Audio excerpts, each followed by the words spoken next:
and welcome to Junior High Science with Joe Spaghetti with me, Joe Spaghetti.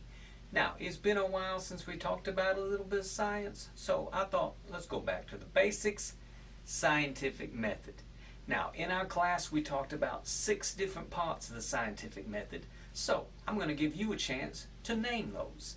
Now, I can either stall and talk for a second or two, or you can pause the video. Just push the button and try to name 6 parts of the scientific method. Here we go.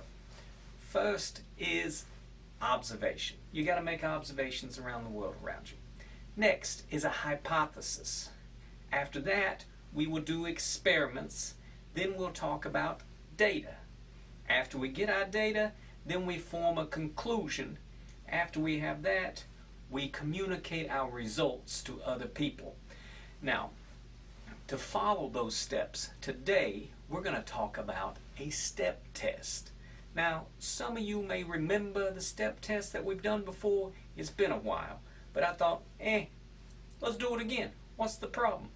Now, I have invited a certain celebrity in our neighborhood to help us out with the step test. His name is Rocco. So, meet Rocco. Yeah, I'm glad to be here, Mr. Spaghetti. That's spaghetti. Oh, sorry, it's the spelling. It kind of threw me off.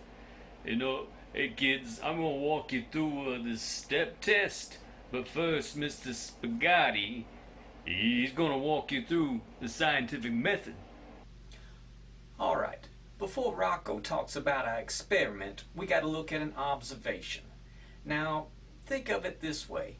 You see a runner that's starting out in a marathon. Now, they look a little different at the beginning of the marathon than the end of the marathon, if you know what I mean.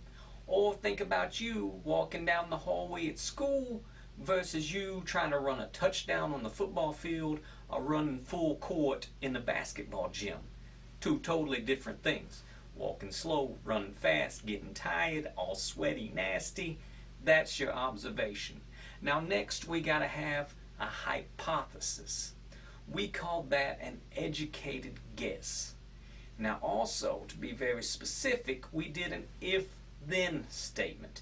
If something happens, then something else happens.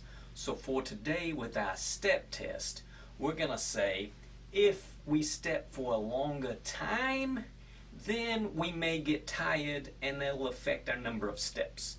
So that's our observation, our hypothesis. Now next we're going to go to Rocco with our experiment.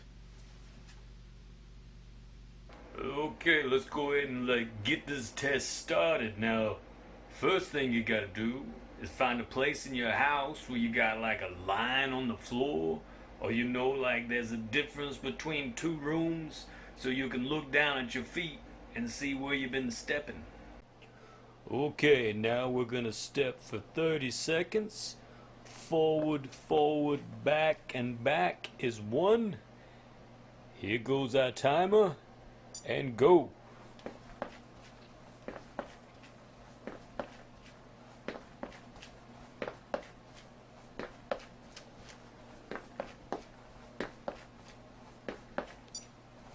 And stop. That's for 30 seconds. Now we're gonna rest.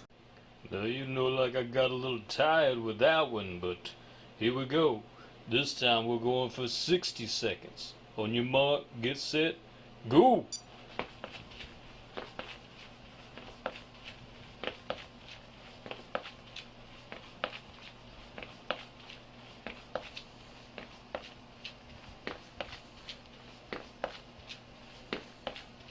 Five more seconds. And stop. Okay, so the next part, data. So we got Rocco's numbers. We'll put them in a data table. You can put your numbers in that data table. Then we'll finish with that. Now if we were in class, we make a beautiful graph. We put some colors, we put a title, lots of stuff. But we're not in class, so here we go. Data table. Now next, you draw your conclusions. Was my hypothesis correct? Did something go wrong in the experiment? Is there anything we'd change next time? That's the conclusion. After that, we're going to communicate results. You're going to tell other people what you found, what happened. If we were in class, we get together in small groups or have a class discussion. But for today, if you want, you can use the internet. Comment down below underneath this video and tell me what you thought or what happened. Thank you for joining me, Joey Spaghetti, on my first video of Junior High Science with Joey Spaghetti. Thanks.